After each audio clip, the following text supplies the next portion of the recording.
Assalamualaikum warahmatullahi wabarakatuh. Nama saya Nosa Ahmad Prakasa, NIM 2130644109 dari kelas Manzawa 3. Saya akan mempresentasikan pokok bahasan 3, produksi dan proses produksi. Kegiatan produksi. Dalam memenuhi keinginannya, manusia memerlukan sejumlah barang dan jasa.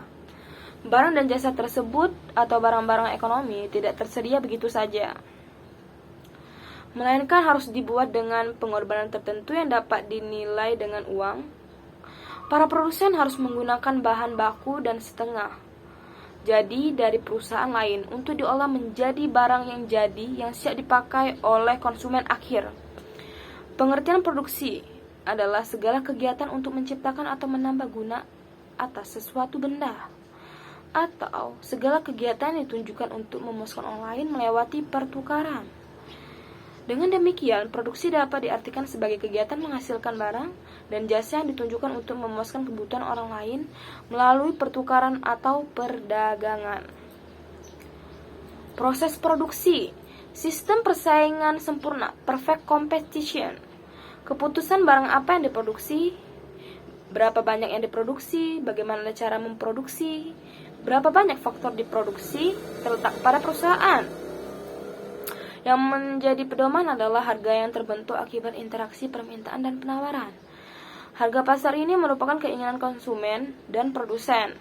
Apabila harga naik karena permintaan bertambah lebih besar daripada pertambahan penawaran, maka pengusaha terdorong untuk menghasilkan barang lebih banyak dengan harga yang lebih tinggi. Dengan memproduksi lebih banyak, maka keinginan konsumen terpenuhi. Keuntungan produsen juga bertambah. Setiap produsen hanya dapat menghasilkan sebagian kecil saja dari sejumlah produk yang harus dihasilkan oleh seluruh produsen. Oleh karena itu, produsen tidak dapat mempengaruhi tingkat harganya. Dengan demikian, untuk mencapai keuntungan yang sebesar-besarnya hanya dapat dilakukan dengan dua cara, yaitu yang pertama, memaksimumkan tingkat produktivitas dari faktor-faktor produksi yang digunakan. Dan yang kedua, meminimumkan biaya yang dibayarkan kepada faktor-faktor produksi yang digunakan. Fungsi produksi adalah hubungan fungsional antara tingkat masukan yang digunakan dan tingkat keluaran yang dihasilkan pada waktu tertentu. Namun demikian, perlu dicermati bahwa fungsi produksi tidak hanya dipengaruhi oleh aspek teknis saja, melainkan aspek non-teknis juga perlu dikembangkan karena sangat mempengaruhi output. Contohnya, Korea Selatan. Dan faktor produksi.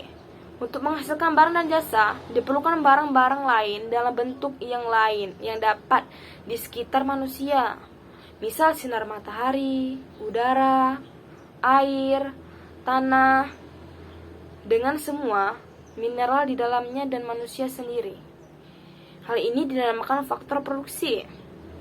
Sumber daya produksi terdiri menjadi 4, yaitu sumber daya lahan, sumber daya manusia atau tenaga kerja, sumber daya modal, real capital goods, dan yang terakhir, sumber daya kewirausahaan. Badan usaha, perusahaan swasta. Perusahaan swasta adalah perusahaan-perusahaan yang modalnya dimiliki oleh pihak swasta, baik swasta nasional, asing maupun bergabungan swasta asing dan nasional. Koperasi. Koperasi merupakan lembaga ekonomi berwatak sosial yang merupakan perusahaan yang sesuai Undang-Undang Dasar 1945, Pasal 33 ayat 1 yang menyebutkan bahwa perekonomian disusun sebagai usaha bersama berdasarkan atas azas kekeluargaan. Berdasarkan Undang-Undang Nomor 12 Tahun 1967, Koperasi Indonesia adalah organisasi ekonomi rakyat yang berwatak sosial, beranggotakan orang-orang atau badan hukum. Pendirian koperasi sekurang-kurangnya 20 orang dan mulai rapat anggota dipilih pengurus koperasi dan buat akte pendiri oleh pejabat yang berwenang. Perusahaan negara. Sesuai Inpers, Presiden RI nomor 17 tahun 1967, maka perusahaan negara digolongkan menjadi 3, yaitu yang pertama, perusahaan jawatan mempunyai ciri yaitu pengabdian dan pelayanan kepada masyarakat. Yang kedua, perusahaan umum mempunyai ciri yaitu yang pertama, melayani kepentingan umum, dan yang kedua, memupuk keuntungan. Dan perusahaan terbatas prasero yang mempunyai ciri yaitu memupuk keuntungan dan sebagai badan hukum perdata yang berbentuk perusahaan terbatas atau PT.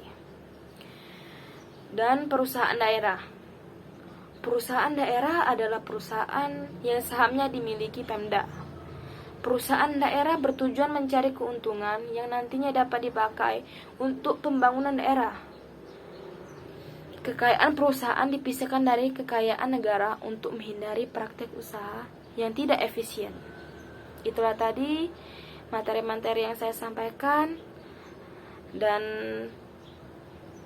berakhir sudah presentasi saya akhiri. Wassalamualaikum warahmatullahi wabarakatuh.